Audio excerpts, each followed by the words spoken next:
participantes, me refiero a ustedes, que han venido temprano a un debate que como fundación nos obsesiona, no solamente por el impacto que tiene en nuestras sociedades, sino porque además detona debates muy interesantes, controversias éticas muy fascinantes. Y creo que eso es lo más, además del impacto real, de lo factual, de lo que se requiere, de lo urgente que es debatir, también hay una convicción y visión del hombre que a nosotros nos convoca. Y la Fundación Progresa, que me toca presidir, que me toca fundar junto a Patricia Morales, que está aquí al lado mío, a mi derecha, es una fundación deliberante, abierta, que tiene punto de vista, una fundación que en eso trata y aspira a distinguirse de otras fundaciones en la medida que no se declara neutra. Tiene militancia, tiene puntos de vista sobre las cosas y trata de defenderlos, y a partir de eso trata de aprender, pero más bien expresando un juicio y en la contrastación empírica, en la contrastación científica, corregirlo, pero primero tenemos un punto. Y en esto queremos decir que como fundación en el tema drogas somos enemigos del prohibicionismo. ¿Qué significa eso?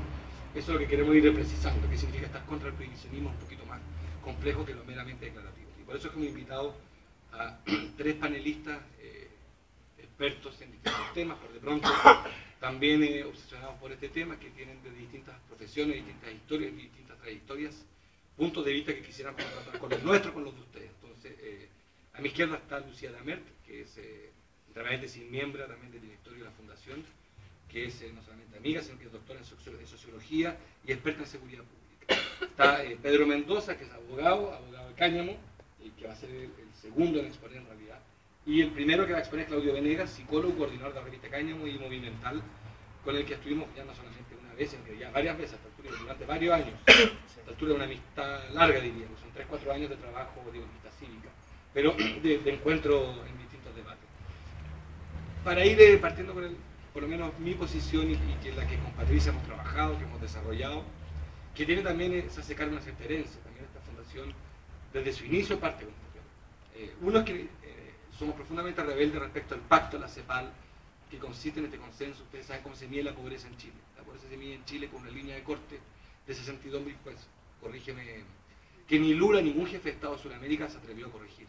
Por una razón bien práctica. ¿Por qué no se corrige ese pacto? Porque sería por la vereda del rigor decirnos que estamos corrigiendo la estadística, pero también por el lado de la política sería insoportable descubrir que en Chile en vez de 15% pobres tenemos 30% pobres.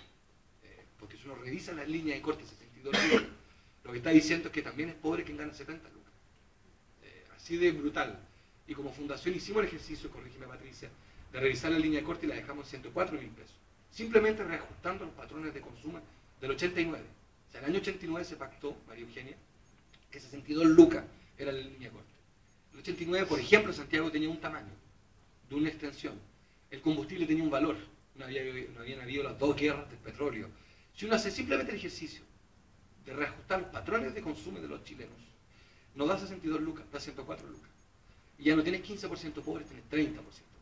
Y créanme que eso cambia harto el debate. Si 1/3 de los chilenos son pobres, viven bajo la línea de la pobreza y de la indigencia, concédanme que estamos en otro país. Porque parte de lo que estamos conversando lo hacemos sobre la base de que la pobreza se ha reducido, que somos un modelo, un ejemplo. ¿Por qué hablo de esto? Porque nosotros la pobreza no solamente se mide en ese consenso, se mide también por 3 variables que nosotros consideramos como fundación, y por eso el debate de hoy, sustantivas: capacidades, libertades y derechos. Las capacidades, cómo se distribuyen, cómo se accede a las libertades, y la carga de derechos. Esas 3 finalmente tienen que ver, esos 3 elementos, con el tema de las drogas, porque afectan nuestras capacidades, nuestras libertades, nuestros derechos. Para ir cerrando, nosotros estamos convencidos que la pregunta no es si se va a legalizar o no, si se va a cambiar las leyes hacia un sistema menos prohibicionista. La pregunta es cuándo. Estamos medio convencidos que va a ocurrir. La pregunta es cuándo. Y a esta altura no es sí o no. Va a ocurrir, el mundo avanza directamente hacia allá. La última experiencia de un combate, y Lucía me va a contradecir probablemente, pero duro, severo, que tiene por título y por rótulo guerra al narcotráfico, se llama México. Y yo que voy más de 2 veces al mes, déjenme decirle que es un total y absoluto fracaso. Total y absoluto fracaso. En todos los indicadores, no tienen nada que mostrar, no tienen nada bueno que contarnos. Ni en el microtráfico, ni en el microconsumo. Mira, no tienen nada bueno que contarnos en México. Y ahí se han gastado, créanme, lo indecible, ni siquiera solo, sino que apoyado por Estados Unidos. Y ahí está el resultado. Las drogas, hay más drogas en México, se trafica más, no menos, se consume más, no menos. O sea, y ha aumentado la desigualdad y no ha disminuido. Por tanto, bueno, y para qué hablo de la violencia, que significa, ustedes saben, abonar al continente con 40.000 muertos en 6 años, a razón de 72 muertos diarios. Eso ha significado el combate al narcotráfico y al crimen organizado. Entonces, en síntesis, estamos convencidos que los desafíos de la rehabilitación, de un conjunto de políticas públicas son fundamentales, pero también a la par creemos que hay que avanzar esos pequeños pasos que son graduales, que probablemente están cortos para Claudio, pero son fundamentales. Avanzar hacia el uso medicinal de las drogas. Eso va a salir un piso ya como mínimo, francamente la puerta de entrada.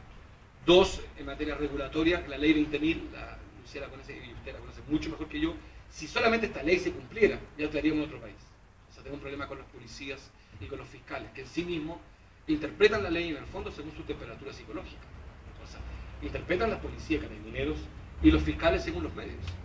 Porque muchos fiscales, y eso está demostrado, meten más cabros presos, no es lo mismo que condenarlos, según la señal que ellos quieran dar. En rigor, inventar la zona oriente o la zona X tiene más detenciones que otras, simplemente porque un fiscal toma decisiones distintas. O sea, el bando de ancha, la ley es muy alto. La ley permite interpretar, porque lo que está vinculado, corrígeme Claudio, es un bien, la salud pública, es un bien jurídico superior que se afecta y que por tanto en nombre de eso que se detiene a los 20 cabros que están fumando entre ellos 2 o 3 pitos. Esos 20 cabros se han detenido, lo que no es lo mismo que se hayan procesado, y mucho menos condenados. Entonces, incluso de la lógica de la eficiencia, la ley 20.000 tal cual la conocemos, ya es una ley que si se interpretara bien, Lucía, estaríamos en otro país. O sea, ni siquiera uno podría uno no llamar a la revolución, simplemente si sabe que la ley que tenemos, que se cumpla, ya, corrigen, estaríamos en un punto más interesante. Por último, yo sí, y eso es un uso muy personal y quiero aprender de los panelistas de ustedes, yo sí creo que hay que avanzar hacia el término del prohibicionismo en su amplitud. ¿Qué significa eso? Yo le tengo mucho respeto a la palabra legalización, porque creo que uno sabe cómo entra y no sabe cómo sale. El caso de Holanda, que es el ejemplo más citado, no es cierto, en Holanda no hay legalización, lo que hay es tolerancia, porque tiene otro sistema jurídico que no es un sistema jurídico que es distinto al chileno, y por tanto ellos tienen un sistema de tolerancia. E incluso los holandeses han bajado los coffee shops famosos de 2000 a 1000, o sea, van incluso en retroceso. Incluso han ido prohibiendo por ley que en las fronteras se pueden consumir legalmente drogas, porque le tienen pánico al turismo a las drogas. Entonces, el ejemplo de Holanda también es complejo. Entonces yo le tengo bastante más respeto a la palabra legalización, que no es lo mismo que buscar todos los mecanismos que hagan esto racional, que se respeten ciertos derechos, que fumar un pito no sea un delito, y que no es lo mismo que efectivamente abrir un debate gigantesco, que yo por lo menos sé cómo entramos, no sé mucho cómo salimos, que es la palabra que más me inquieta y que debo reconocer que tengo un vértigo, pero que mi idea un poco, que Claudia se bien testigo, ese proceso involutivo y evolutivo, desde el 2009 en adelante, de ir acercándonos con timidez, con rigor a este desafío. Así que esa es la idea. Patricia Morales, que está a mi derecha, va a moderar, y esa va a ser una introducción muy breve, y decirle bienvenido a esta casa, que es una casa de la Fundación, y que se sientan en su casa, y que después de este bloque hay un café. Así que besos y abrazos y gracias.